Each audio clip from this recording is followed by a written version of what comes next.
বছরে 1000 সাবস্ক্রাইবার এটি খুব একটা কঠিন বিষয় না হলেও 4000 ঘন্টা ওয়াচ টাইম সত্যি এটি একটি বড় একটি চ্যালেঞ্জ যারা নতুন ইউটিউবার তাদের জন্য।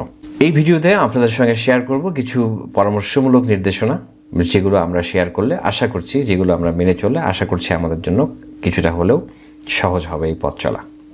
প্রথমতই আমাদের যে বিষয়টি আমাদের জন্য উদ্দীপনা তৈরি করে, আমাদের কোনো একটা ভিডিও দেখে আমাদের মধ্যে ভিডিও দেখার যে আকর্ষণ তৈরি হয় সেটি হচ্ছে আমাদের থাম্বনেইল।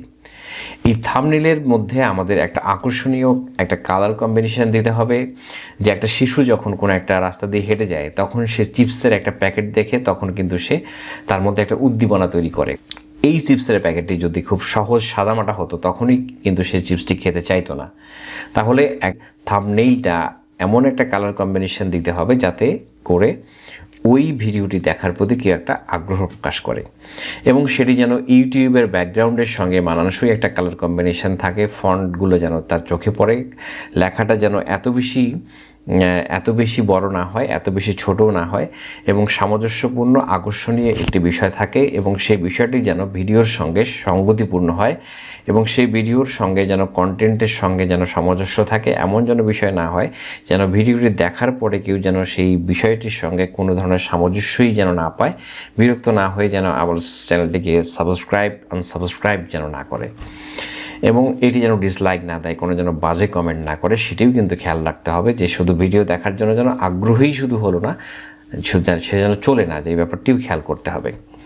তাহলে আমাদের এখানে মূল পয়েন্ট হচ্ছে সেটি হচ্ছে আকর্ষণীয় একটা থাম্বনেইল এবং কালার কম্বিনেশন উইথ এটির সঙ্গে থাকবে যে আমাদের সংক্ষিপ্ত শিরোনাম। 2 নম্বর হচ্ছে আমাদের নয়েজ মুক্ত ক্রিস্টাল ক্লিয়ার সাউন্ড। এই বিষয়টি খুবই গুরুত্বপূর্ণ। ভিডিওর কোয়ালিটির থেকেও এই সাউন্ডটি অনেক বেশি গুরুত্বপূর্ণ। তা আমরা এটিকে অনেকে গুরুত্ব দিই না, ভিডিওর কোয়ালিটির দিকে অনেকে গুরুত্ব দিই, কিন্তু সাউন্ডটি সত্যিই অনেক গুরুত্বপূর্ণ একটা বিষয়, যেটি প্রথমের দিকে ইউটিউবাররা অনেকে ভুল করে থাকেন। সাউন্ডের দিকে গুরুত্ব দিতে হবে, অনেক বেশি গুরুত্ব দিতে হবে।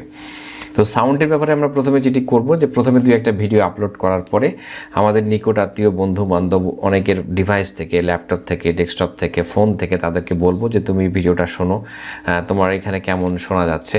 তো নর্মালি আমরা যেটা করি, আমাদের ডিভাইস থেকে ভালো শুনতে পাই, নিজেরা একটু সাউন্ড বাড়িয়ে অনেক সময় শুনি, বা নিজেরা হেডফোন লাগিয়ে শুনি, আমরা ভালো শুনতে পাই, আমরা মনে করি এটি বোধহয় ওকে, কিন্তু না, আমাদেরকে অনেকের কাছ থেকে এইটি তাদের ফোনে নর্মাল একটা সাউন্ড দিয়ে, ডেস্কটপে নর্মাল সাউন্ড দিয়ে এটি শুনে দেখতে হবে, তারা কী ধরনের মন্তব্য করে সেটি শুনতে হবে। তাদের ফিডব্যাক নিয়ে তারপর আমরা সেটিকে, যখন তারা বলবে হ্যাঁ এটি ওকে, তো সেই সাউন্ড যেটিকে তারা বলবে হ্যাঁ ওকে, 3-4 জনের মতামত দিয়ে যখন বলবো ওকে, তখন সেই সাউন্ড সেটিংটি মনে রেখে সেই সাউন্ড সেটিংটি দিয়ে আমাদেরকে পরবর্তী ভিডিওগুলো তৈরি করতে হবে। 3 নম্বর পয়েন্ট সেটি হচ্ছে যে আমাদের সঠিক ট্যাগগুলো নির্বাচন করতে হবে, কিওয়ার্ডগুলো সঠিক দিতে হবে। ছোট ছোট কিওয়ার্ড, স্ট্যান্ডার্ড কিওয়ার্ড দিয়ে সঠিক কিওয়ার্ডগুলো দিয়ে আমাদের প্রত্যেকটা কিওয়ার্ডগুলো সেট করে দিতে হবে। সময় বেশি লাগলেও ভিডিও তৈরি করার পর সঠিক ট্যাগ এবং কিওয়ার্ড দিয়ে আমাদেরকে দিতে হবে। এবং আমাদের যেটি করতে হবে সেটি হচ্ছে আমাদের প্রত্যেকটা ভিডিওর অনলাইন এবং অফলাইন এসইওগুলো প্রপারলি করতে হবে, যাতে আমাদের যখন কেউ সার্চ করবে যেন আমাদের ভিডিওগুলো যেন সহজেই সবাই খুঁজে পায়। তাহলে এই ব্যাপারটি কিন্তু অনেকেই আমরা করতে চাই না, ভিডিও তৈরি হয়ে গেলে খুব দ্রুত করে সেগুলোকে পোস্ট করতে চাই, এবং এসইওগুলো কিন্তু আমাদের অনেক মেধার সঙ্গে, দক্ষতার সঙ্গে সব এইগুলোকে অনেক সময় নিয়ে এই কিওয়ার্ডগুলো রিসার্চ করে কিন্তু কিওয়ার্ডগুলো বের করতে হবে। তো এটি আমরা অনেকেই করতে চাই না, অনেকের আগ্রহ হারিয়ে ফেলি, এটি কিন্তু অনেক সময় নিয়ে করতে হবে। তারপরে যেটি হচ্ছে যে আমাদের যেটি করতে হবে, যে ভিডিও আপলোডের একটা নির্দিষ্ট সময় আছে। সব ভিডিও কিন্তু সবসময় আপলোড করলে ভিউ পায় না, এটিও আমরা গুরুত্ব দিতে চাই না। তো একটা ভিডিও যাদের চ্যানেল যেরকম, সেই ভিডিওর সঠিক সময়টি নির্বাচন করে সেই ভিডিওটি সেই সময় আপলোড করতে হবে। এবং আপনি একটা টার্গেট সেট করবেন যে আমি আমার 1 বছরের মধ্যে যে 4 ঘন্টা ওয়াচ টাইম আমি অ্যাচিভ করতে চাই, সেটি আমি 6 মাসে বা 7 মাসে বা 8 মাসের মধ্যে অ্যাচিভ করব। সেই জন্য আমি কতগুলো ভিডিও দেব, এবং সপ্তাহে কতটি দিতে চাই, মাসে কতটি দিতে চাই, কতটি দিতে পারবো, আপনার অ্যাবিলিটির উপর নির্ভর করে সেই সময়ের মধ্যে আপনি নিয়মিত ভিডিও আপলোড করবেন। নিয়মিত মানে এই না যে প্রতিদিন ভিডিও, আপনি সপ্তাহে 3টি বা 2টি বা মাসে 3টি বা 2টি কতটি ভিডিও দিতে চান, সেই ভিডিওগুলো সেই সময় মতো সঠিক সময়ে সঠিক নিয়মিতভাবে সেই মাসে সেই কয়টি ভিডিও প্রপারলি টাইমলি আপডেট করতে থাকবেন। তো এটি একটা বিষয়, তো এটি অবশ্যই কন্টিনিউ করবেন। এবং বেশি ভিডিও দিলে অনেক সময় দেখা যাচ্ছে যে এত বেশি ভিডিও দিচ্ছেন যে যারা আবার আপনার বেল বাটনে ক্লিক করে রাখলো, এত বেশি ভিডিও দিচ্ছেন যে বিরক্ত হয়েই অনেক সময় আবার তারা হচ্ছে চ্যানেল থেকে আনসাবস্ক্রাইব করে চলে যায়। এটিও যেন না হয়। খুব বেশি ভিডিও প্রতিদিন আপলোড করার দরকার নেই। আপনি যে সিকোয়েন্সে যেভাবে ভিডিও তৈরি করতে পারবেন সেভাবেই ভিডিওটা আপলোড করবেন। এটা নিয়মিত করতে হবে। এটি কখনোই একেবারেই ফেলে রাখা যাবে না। যে 10 দিন করলেন আবার 1 মাস নেই, তারপরে 3 মাস করলেন 4 মাস নেই, এরকম করে কখনোই করা যাবে না। প্রতি মাসে নির্দিষ্ট সময়ে সঠিকভাবে একটা টার্গেট নিয়ে 8 মাসের মধ্যে আপনি যাতে 4000 ঘন্টা ওয়াচ টাইম কন্টিনিউ করতে পারেন সেটিকে খেয়াল করার জন্য আপনার টার্গেটটা সেট করতে হবে। এবং আপনার চ্যানেলের যে সময়ে ভিডিওটা টাইমলি আপলোড করলে আপনার জন্য ভিউটা বেশি পাবেন সেই টাইমটাকে সেট করতে হবে।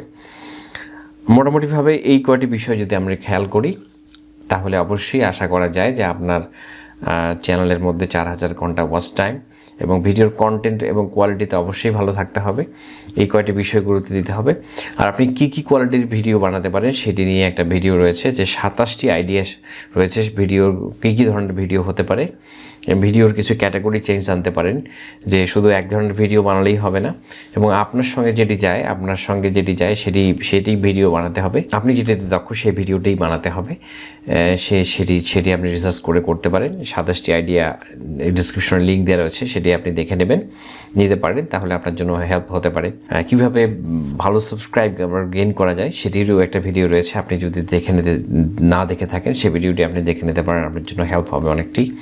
তো আশা করছি যদি ভিডিওটি ভালো লেগে থাকে তাহলে অবশ্যই আপনি মন্তব্য করে জানাবেন, লাইক দিয়ে উৎসাহিত করবেন। আর যদি সাবস্ক্রাইব না করে থাকেন তাহলে অবশ্যই সাবস্ক্রাইব করবেন। ভালো থাকবেন সবসময়।